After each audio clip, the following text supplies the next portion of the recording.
7h51, on fait maintenant le tour de la question, Justine Sauvage. Et pour le dernier jour de la campagne des Européennes, on reçoit un dernier candidat qui est 36e sur la liste de Manon Aubry pour la France Insoumise. Bonjour Jim Delémont. Bonjour. Alors vous avez 22 ans, vous êtes étudiant à Rennes. D'abord un mot de l'abstention qui s'annonce une nouvelle fois très forte en France dimanche pour ce scrutin. Que dire à ceux qui ne veulent pas aller voter pour ces européennes ? Eh bien que dimanche, c'est la première occasion qu'on a depuis l'élection d'Emmanuel Macron de s'exprimer. Et ce sera l'occasion de poser un bulletin de vote pour faire résonner nos colères et faire fleurir nos espoirs dans les urnes. Car ce 26 mai, c'est un référendum anti-Macron, puisque la politique qu'on subit aujourd'hui, c'est l'exacte application des injonctions de la Commission européenne.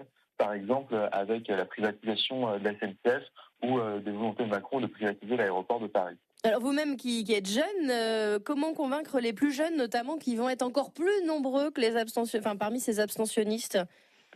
Et bien qu'on fait face aujourd'hui à l'enjeu climatique, et on le voit depuis plusieurs mois, il y a une mobilisation en faveur du climat pour la justice climatique. Il y a encore beaucoup de jeunes qui vont marcher ce vendredi. Et à l'échelle de l'Union européenne, aujourd'hui, on nous fait beaucoup de promesses, mais peu d'actes. Et bien la France Insoumise, elle propose de mettre en place une grande transition écologique à l'échelle de l'Union européenne, et elle se donne les moyens de mettre en place ça en s'émancipant des traités européens qui aujourd'hui inscrivent dans le marbre de l'Union européenne une politique libérale, une politique de marchandisation. Et finalement, c'est une idéologie qui est incompatible avec les volontés de sauver le climat et de faire en sorte que tout le monde puisse vivre sur une planète protégée. Donc pour faire des lois en faveur du climat, il faut revenir sur ces traités européens, mais ça, il faut avoir l'unanimité en Europe. Jim Delémont, ça sera pas forcément évident au Parlement européen. Bien sûr, et on ne promet pas de révolutionner le Parlement européen avec les élections européennes, mais bien d'envoyer un commando de combat, des députés qui auront un pied dans le Parlement européen et un pied dans les institutions pour soutenir les luttes sociales et environnementales, comme les députés insoumis à l'Assemblée nationale sont les premiers proposants et les premiers opposants à la politique de Macron, et de poser les jalons finalement d'une autre histoire qui va s'écrire peu à peu.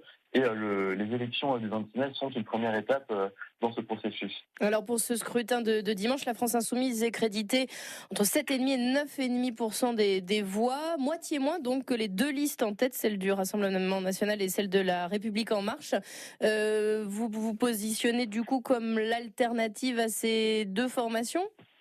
Bien sûr, parce qu'aujourd'hui, le duel République en marche et Rassemblement national, c'est un duel totalement nocif entre l'ultralibéralisme d'un côté et le nationalisme le plus nocif de l'autre. Et c'est un duel de circonstances où les deux ennemis, finalement, sont bien contents de se retrouver l'un en face de l'autre. On a le système et son assurance vie. Et la France Insoumise, dans tout ça, c'est une troisième voie pour la justice sociale, pour la justice environnementale, et finalement pour faire vivre le débat démocratique et des idées différentes que celles qu'on a au pouvoir depuis 2 ans, et d'une opposition d'extrême droite qui finalement ne sert strictement à rien, sinon qu'à être un épouvantail bien utile pour Macron. Mais qu'est-ce qui vous différencie des autres listes à gauche alors, Jim Delémont ? Parce qu'il y en a beaucoup pour ce scrutin de dimanche. Eh bien, déjà que la France Insoumise est une force de rassemblement. Sur notre liste, il y a des militants écologistes qui viennent d'Europe Écologie Les Verts, il y a des militants communistes, il y a des militants qui viennent de la gauche du Parti Socialiste, il y a des militants associatifs, Manon Aubry, notre tête de liste, et l'ancienne porte-parole d'Oxfam, qui était une association experte contre l'évasion fiscale.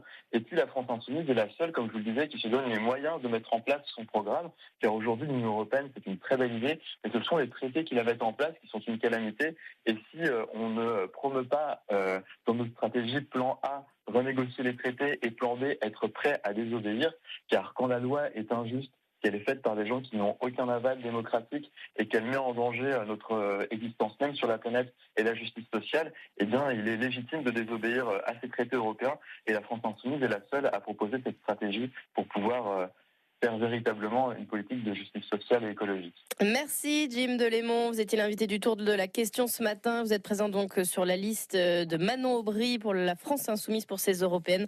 On retrouve sur francebleu.fr cette interview ainsi que la liste complète des candidats pour le vote de dimanche. Merci Justine Sauvage. France Bleu Armorique.